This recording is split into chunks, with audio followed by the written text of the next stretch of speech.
El desconcierto es fructífero porque se aleja de la adherencia reflexiva a los dramas que han hundido a los seres humanos en el infierno una y otra vez.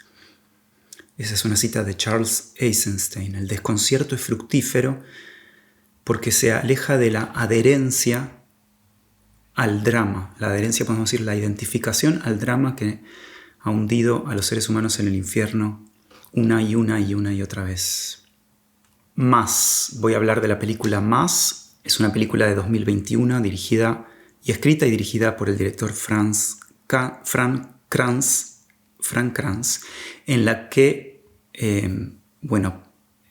pasa algo increíble. Va a haber spoilers, por si no la viste te recomiendo verla. Es una película muy sencilla y a la vez extremadamente compleja, muy poderosa. Es lo siguiente, trata de esto la película. Hay una iglesia y hay un salón en la iglesia, un salón vacío, y en ese salón se encuentran a conversar dos parejas, los padres de la víctima y los padres del victimario de uno de estos tiroteos masivos que hubo en tantas escuelas en Estados Unidos en los últimos tiempos. Esta moda horrorosa de los últimos tiempos. Y hace 6 años atrás del momento en el que ocurre la película, hubo uno de estos tiroteos. Se juntan mediante hay una mediación, unas personas que organizan el encuentro, deciden que es en la iglesia, en este espacio que les dan neutral o más o menos neutral, el mejor lugar donde encontrarse. Y se encuentran, y la película es ese encuentro, con una introducción, una coda y sobre todo el encuentro, la conversación larga y dolorosa, difícil, que tienen padre y madre de la víctima, de una de las víctimas, porque fueron varias, y padre y madre del chico que disparó y que se mató a sí mismo después. Sí. Como en principio esos personajes, por la lógica antagonística en la que estamos sumergidos los seres humanos, no deberían encontrarse a conversar, por el condicionamiento arquetípico, bélico que tenemos, esos personajes deberían pelear.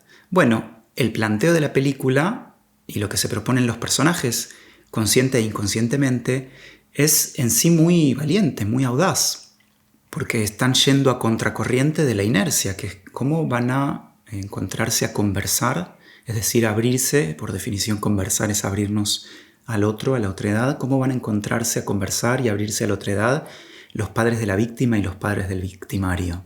Imposible. Sucede. Desde que el hijo, una de las víctimas, Evan, murió asesinado en ese tiroteo, su madre y su padre, Gail, la madre, que es la actriz Martha Plimpton, y el padre Jay, que es el actor Jason Isaacs. Ellos dos, desde que su hijo murió como una víctima de ese tiroteo, trabajan para la prevención de este tipo de hechos, y pareciera que en principio eso es lo que les lleva a pedir este encuentro, porque ellos son los que lo pidieron, este encuentro con Linda y Richard, los padres, madre y padre del victimario, la actriz Ann Dowd y el actor Reed Birney. Los 4 actores hacen un trabajo impecable, muy, muy sutil. Es algo muy complejo lo que les tocó hacer. Ni hablar de lo complejo que es para las personas que han vivido eso y están viviendo eso. Pero para actores, actrices, encarnar esas escenas es también un gran desafío. Cuestión que en un nivel consciente o más consciente, los padres de la víctima, según dice, lo que quieren es entender las razones del hecho, de por qué sucedió lo que sucedió, para así evitar futuras tragedias.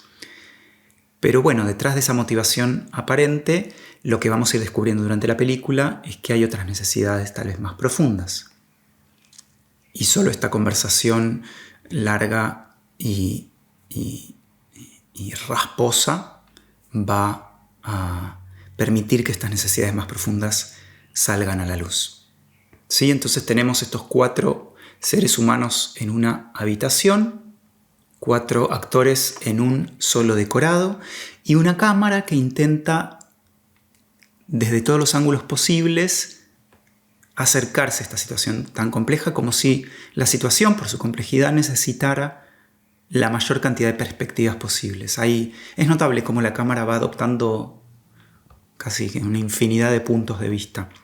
Y hay algo muy lindo que para mí es no solo lindo, sino inteligente y muy sensible de la película y de la apuesta de la película y de la puesta en escena y en cámara, la puesta en cuadro de la película, que es que la cámara se queda en muchos momentos no con quien habla, sino con quien escucha. Porque pienso que, aunque hay momentos difíciles en que los personajes tienen que decir cosas difíciles, lo más difícil que tienen para hacer estos personajes a lo largo de esta conversación y esta película es escuchar.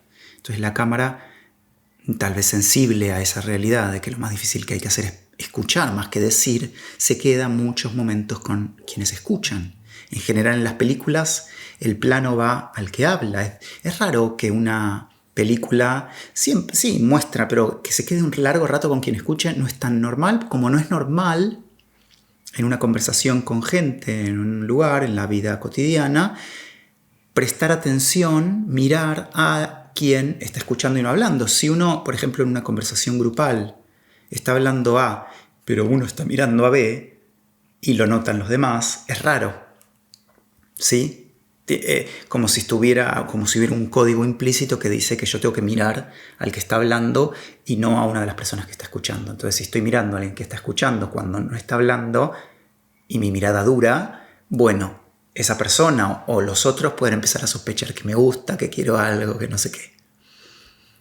Sí, estamos entrenados de esta manera. Entonces, el cine puede hacer algo con ese entrenamiento, puede desarticular y echar luz sobre ese entrenamiento. Y esa es una de las cosas que esta película hace al observar en muchos momentos más a quien escucha que a quien habla. Solo escuchando al otro podemos resignificar y comprender lo que verdaderamente ocurre de este otro lado. Así como también podemos ir comprendiendo cómo los diferentes puntos de vista se van interdeterminando, influyendo unos a otros. Bueno, Gay y Jay, los padres activistas de la víctima, en principio lo que buscan son respuestas simples. Y por lo que van diciendo y lo que les va pasando, vemos que al parecer a ellos les gustaría que todo pudiera explicarse mediante el reconocimiento de una falla en la crianza de Linda y Richard, de los padres, padre y madre del victimario. ¿Cómo criaron a un niño asesino? Les gustaría a Gail y a Jay, los padres de la víctima, que todo se pudiera explicar de modo más sencillo por una falla en la crianza de los padres del victimario. Pero la respuesta no es tan simple porque tal vez la pregunta sea la equivocada. ¿No es peor que crea que fui una buena madre? Se pregunta Linda, la madre del victimario, en un momento. Ella considera que fue una buena madre. ¿No es peor eso? ¿No sería más sencillo si ella pudiera asumir que crió a Hayden, a su hijo, que devino un asesino? ¿Mal? ¿Que lo crió mal? Bueno, sí, hubo señales que no vieron o que no supieron interpretar, ciertas actitudes violentas, y algunas bastante violentas, ocultamientos de su hijo, de Hayden, pero a la vez estos padres hicieron lo que pudieron. Entonces no es tan sencillo, tampoco la película afirma ni ellos afirman que fueron unos excelentes padres. Seguro hubo cosas que no vieron y que fallaron, pero no se puede todo resumir ahí y explicar ahí. Entonces, como los supuestos culpables no tienen la culpa definitiva, no tienen tanta culpa, al parecer no criaron a su hijo tan mal, bueno, por eso el odio y la indignación de los acusadores de Gail y Jay, que son estos padres duelantes, bueno, esa indignación, ese resentimiento no puede más que ir cediendo, no puede más que ir desactivándose, porque se dan cuenta que del otro lado el objeto de su resentimiento va mostrando que no tiene tanta, que su posición no es tan fija y que no es tan, que la culpa no es tan clara. Entonces esto va dando paso a otra cosa, que es en principio ese dolor devastador que se oculta detrás de la militancia, y después a un reconocimiento todavía más profundo. Tal vez esto es una generalización y me permito hacer esta generalización. Pienso que los acontecimientos más conflictivos suelen forzarnos a engrosar el trazo de nuestra sensibilidad. Cuando nos suceden cosas muy dramáticas en la vida, tendemos a percibir más dramáticamente, es decir, más gruesamente, con menos matices, más polarizadamente. Porque las situaciones que más nos ponen en riesgo son las que más nos ponen ponernos a la defensiva, más nos fuerzan a ponernos a la defensiva. Entonces es lógico, tiene su lógica, que las situaciones de vida o muerte o las situaciones más riesgosas para la vida y para la identidad nos lleven a funcionar de modos más gruesos, más groseros, de modo menos sutil. Trazo más grueso equivale a mayor reactividad. Reaccionar es responder sin escuchar las sutilezas propias de lo que está pasando. Reaccionar es responder a una situación nueva de acuerdo a parámetros establecidos en situaciones del pasado. Viejas formas de responder, viejas formas de defendernos y atacar. Entonces la guerra podría ser definida como el modo más grueso, menos sutil, menos matizado de funcionar. Cuando las películas se apoyan mucho en el conflicto, ¿por qué las narraciones se apoyan tanto en el conflicto? ¿Quién dice que las narraciones deben siempre apoyarse en el conflicto? Cuando las películas se apoyan mucho en el conflicto, y pensemos, por ejemplo, en ese subgénero de películas de venganza, historias de venganza, como puede ser una famosa y de los últimos años que es Joker. Bueno, cuando las películas se apoyan mucho en el conflicto, la reactividad exacerbada toma el timón de la nave narrativa y la sutileza queda desterrada. Entonces todo empieza a funcionar según el esquema dicotómico de buenos y malos, de luz versus oscuridad, del bien versus el mal. Y una de las razones por las que más la película de Frank Kranz es tan audaz es que se anima a poner sobre la mesa sutilezas muy importantes que estas tragedias repetidas, estos tiroteos en las escuelas y estas tragedias en las películas y estos modos trágicos de narrar no parecieran dejarnos ver. Sutilezas que estos modos gruesos de funcionar en la vida y en el cine o en la literatura no nos permite ver. Una de esas sutilezas, bueno, los padres del niño asesino, y ya el adjetivo es fuerte, los padres del niño que ocupó ese rol de asesino, podemos decir, o que asesinó, los padres de Hayden piden que también se honre la vida de su hijo, porque esa vida también fue perdida en ese acontecimiento horrible.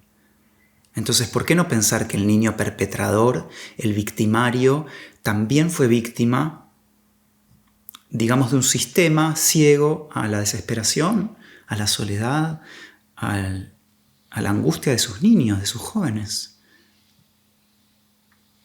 ¿Por qué la vida del joven que terminó tomando las armas, lamentablemente, por qué esa vida no puede también ser celebrada por lo que fue, por lo menos antes de todo eso? Que es lo que estos padres y sobre todo la madre Linda empieza a reconocer. Es difícil, es un tema difícil de abordar, que genera mucha reactividad y con causa, por supuesto, pero es muy importante, y es muy importante que este tipo de películas existan. En 2013 hubo uno de estos tiroteos masivos en Boston, y Amanda Palmer, una música y escritora que vengo siguiendo, ella publicó un poema en su blog en el que de alguna manera se preguntaba, intentaba ponerse en los zapatos del victimario, del niño asesino del momento. ¿Qué le ocurría a ese niño?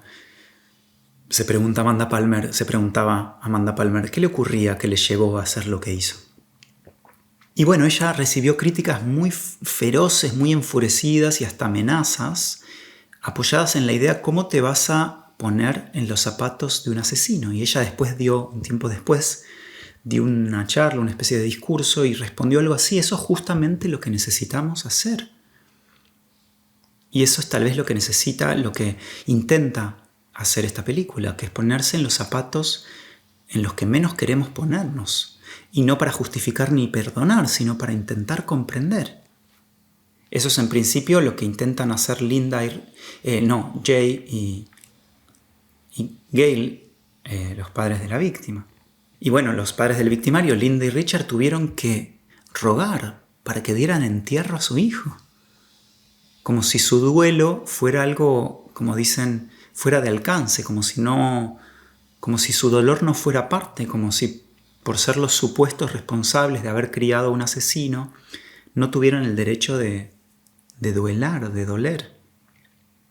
Por su parte, del otro lado, los padres de la víctima, durante esta larga conversación, hacen el esfuerzo psíquico impensable de escuchar a esas personas por las que sienten ese odio tan inevitable, tan básico. A medida que la indignación producida por la pregunta cómo no lo hicieron mejor, cómo no se dieron cuenta, cómo no criaron mejor a su hijo, a medida que esa indignación va cediendo, aparece en principio un espacio vacío que queda pendiente porque se corre el resentimiento y la indignación, y entonces aparece un desconcierto natural ante una situación tan extrema y tan inédita que ningún ser humano en principio merecería vivir. Pero bueno, vivimos esas situaciones y son muy desconcertantes. El desconcierto es tal y el dolor de no saber cómo funcionar es tal que el resentimiento se vuelve una herramienta o una actitud, un comportamiento mucho más, no quiero decir fácil, porque tampoco es fácil, pero entendible por lo menos. Mi hipótesis es que el desconcierto es más vital que el resentimiento, porque el resentimiento cierra, fija, y el desconcierto abre. El desconcierto nos mueve a la pregunta y la pregunta es más vital, es más vibrante. ¿Cómo vivir algo así? ¿Cómo reaccionar ante el encuentro con lo nuevo? ¿Cómo responder maduramente a lo nuevo? Si pelear ya no nos alcanza, y esto es algo que se van dando cuenta los personajes a lo largo de esta conversación / película, si pelear ya no alcanza, si la simplificación de la batalla ya no tiene tanto sentido, bueno, la pregunta que queda es ¿cómo vivimos una situación así de compleja?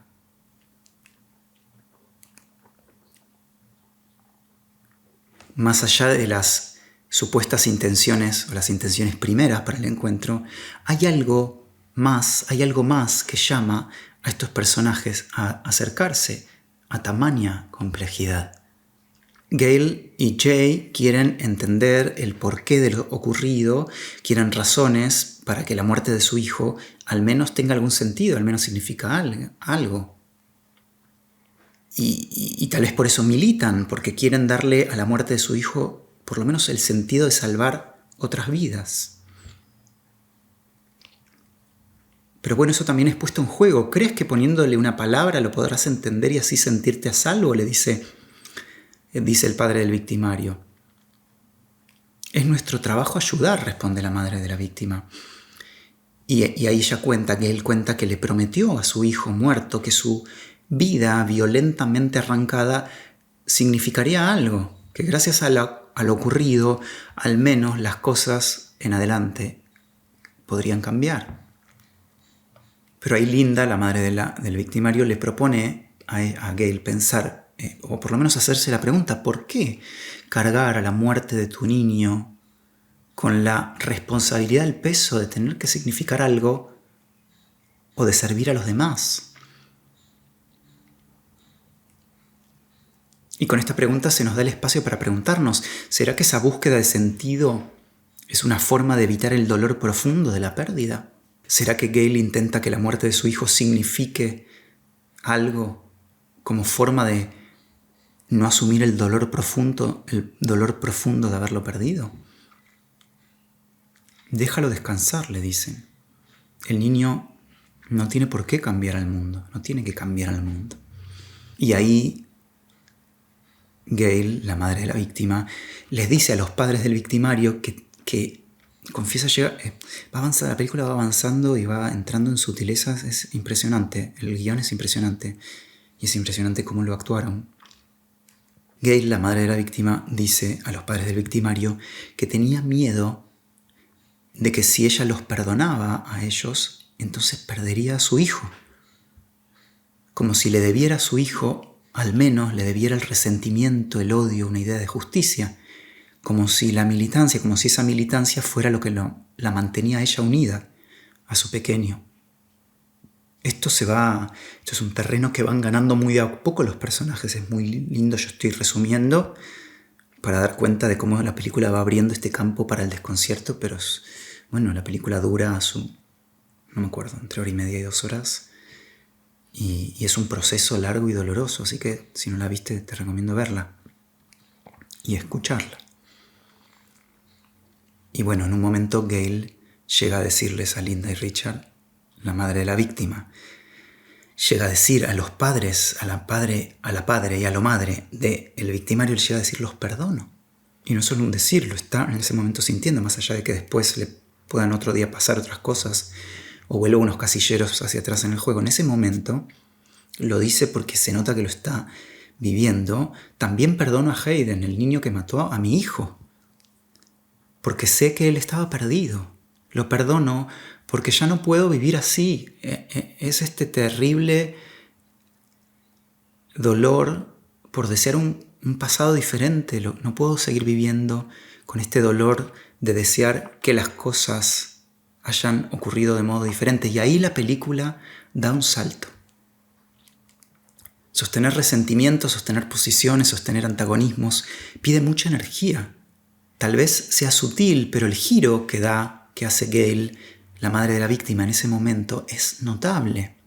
En algún nivel, ella pasa de entender que su dolor es principalmente causado por la muerte de su hijo, a entender que su dolor es principalmente causado ahora, tanto tiempo después, por la negativa a asumir, a aceptar que su hijo ha muerto.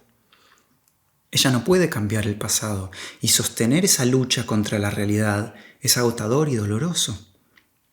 Y ella se da cuenta de eso en ese momento. Más allá de lo que pasa al día siguiente, porque hay veces que tenemos revelaciones, insights, iluminaciones, epifanías, y nos duran un momento y es real y comprendemos algo con el cuerpo y lloramos y nos pasa de todo. Y eso no significa que al día siguiente nos levantemos y sigamos igual y no hayamos vuelto a un estado previo a la epifanía. Pero algo pasó, algo fue tocado, algo se sintió en el cuerpo y deja algún tipo de marca. El proceso no es lineal, la evolución no es lineal, y esta es una de las grandes simplificaciones del cine mainstream, que es el personaje está en A y pasa a B y cambió y listo y quedó cambiado. La vida, como las flores que se abren, como casi todo en la vida, crece más en forma espiralada y volvemos a pasar por los mismos puntos, y si tenemos suerte y atención, y si prestamos atención nos damos cuenta que no son los mismos puntos, ¿sí? Es una espiral y estamos casi en el mismo punto, pero la espiral se abrió un poco. Entonces podemos reconocer el patrón, pero a la vez no estar en el loop, ¿sí? Volvemos a tal vez Gail al día siguiente vuelve a sentir el resentimiento por los padres del chico que mató a su hijo, probablemente, pero al menos ya recorrió, ya probó perdonar, entonces ya no está en el mismo punto, ahora está acá, está casi en el mismo punto, pero está un poco más abierta, la espiral se abrió un poco y tal vez el proceso siga. Probablemente siga, sobre todo con situaciones así de heavy metal. Las cosas no son tan lineales.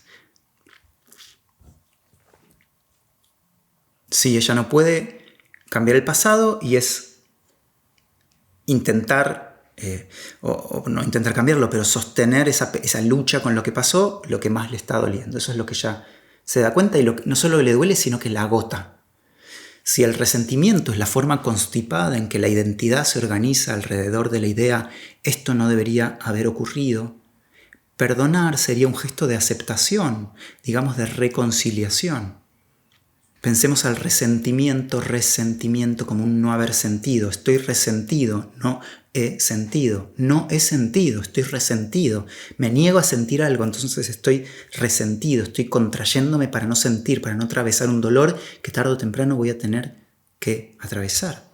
El resentimiento es no haber sentido, una forma de no atravesar lo más profundo y doloroso de todo proceso de duelo. Cuando hablamos de aceptación no nos referimos solamente al acontecimiento en sí, sino también a sus consecuencias, a sus múltiples consecuencias. Por supuesto, como decía, nadie garantiza que la indignación, el odio y el dolor, sobre todo en situaciones tan intensas, no vuelvan a emerger después de ese momento de reconciliación. Pero el movimiento psíquico y físico, emocional, se hace lugar, atraviesa los cuerpos y eso tiene un gran valor, más allá de lo que ocurra después. Entonces la película, y de nuevo inteligente y muy sensible, no deja que ese movimiento de reconciliación simplifique y monopolice la experiencia.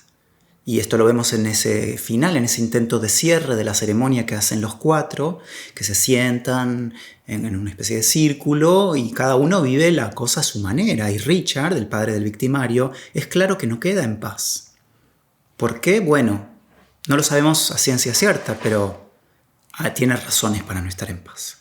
Y hay muchas cosas que él no sabe, hay muchas cosas que los espectadores no sabemos, hay muchas cosas que nunca podremos saber. Y suena una sirena mientras digo esto. Hay muchas cosas que nunca podremos saber. Y suena la alarma, porque la incertidumbre nos aterra. Pero la película, sobre todo, no se deja aterrar por esa incertidumbre, se deja desconcertar y abrir. Es diferente desconcertarse y aterrarse. Aterrarse es perder tierra y empezar a manotear cualquier cosa, cualquier reacción, para sobrevivir y estar a salvo, más bien para estar a salvo. Desconcertarse es no saber cómo tocar el instrumento, el concierto. Y esta película es un concierto para el desconcierto, y el desconcierto es muy dador.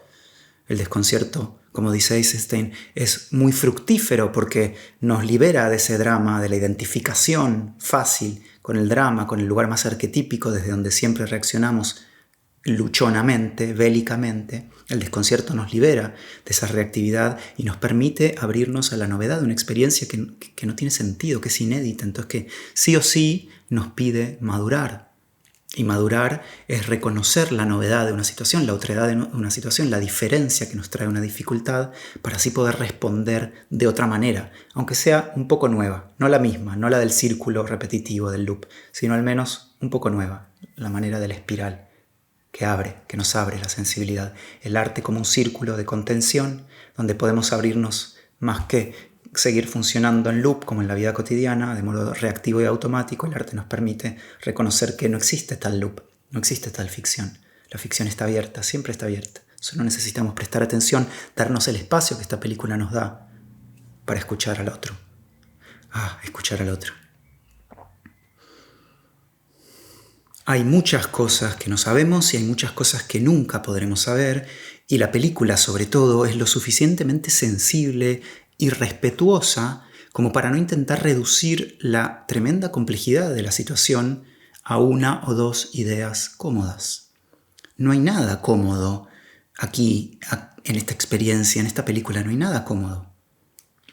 Si la abogada que inicialmente reacomoda las sillas para que no estén a distancia, hay un momento al inicio, en la introducción, donde la abogada, antes de que ellos lleguen, que los 4 lleguen, acomoda las sillas que están distribuidas. Es muy lindo este momento, muy gráfico, muy físicamente elocuente. Las sillas están las 4 alrededor de la mesa en distancias parejas, y la abogada las reacomoda para que estén 2 de un lado y 2 del otro, ¿sí? Para armar los 2 bandos. La abogada arma los 2 bandos, alista el escenario para la escena del enfrentamiento, pero la complejidad emocional y mental que esos 4 cuerpos van a tener que atravesar va a romper ese espacio, esa espacialidad bélica. Qué curioso que sea la abogada la que prepara el escenario para la batalla, 2 bandos, ¿sí? 2 sillas de un lado y 2 sillas del otro. Pero la coreografía de los cuerpos atravesando el dolor y la resignificación de la situación va a desarmar el espacio y los cuerpos van a ir desplazándose en el espacio. Es sutil, pero es muy importante lo que cuenta la espacialidad en esta escena. Y en una película en donde la escena es una prácticamente, aunque tiene una introducción y una coda, la escena es un escenario, es casi que una obra de teatro. Es muy importante prestar atención a estos pequeños detalles de la fisicalidad y de la espacialidad. El espacio se va a romper. Gail, la madre de la víctima, se va a alejar hacia el sillón, Linda hacia la mesa, Richard se pone de pie, la cámara se va a agitar, en un momento hay un paneo eterno, en un momento hay un paneo muy largo, irresoluble en el vacío que les separa, un paneo que no resuelve, que atraviesa el espacio entre 2 y 2, entre unos y otros, los 2 bandos. Después hay un momento en que hay un corte a negro, el encuadre que se aprieta, Jay mirando casi a cámara, sino a cámara, para bajar la guardia y asumir la dificultad. Y bueno, Linda y Richard, que terminan sentándose literalmente en las sillas de Gale y Jay. Sí, cuando Gale se va al sillón y Jay después la acompaña, Linda y Richard se vienen de este lado de la mesa y se sientan en las sillas de los que en principio eran sus enemigos, por decirlo así. Como si sus cuerpos dijeran algo que sus mentes todavía no pueden asimilar. Como si el conflicto también fuera un problema coreográfico, una danza insistente de dispositivos alejados por la espesura de los relatos con que dan sentido a la experiencia. De nuevo, la danza de los cuerpos nos permite vislumbrar que el conflicto humano también es, en alguna medida, un problema coreográfico, un problema estético, una danza formal insistente, iterativa, una coreografía de dispositivos alejados entre sí, distanciados, separados por la espesura de esos relatos con que los cuerpos, las vidas dan o intentan dar sentido a la experiencia. Y esto es justamente lo que exploro en profundidad en el curso de Cine y Filosofía, El vínculo como un problema estético, que es un curso de 9 clases en donde estudio 12 películas en profundidad y me meto con este tema de cómo los problemas vinculares son problemas coreográficos y cómo los modos en que miramos cine y nos relacionamos con las obras de arte revelan cantidad de cosas acerca de los modos en que nos relacionamos entre los seres humanos y con el mundo.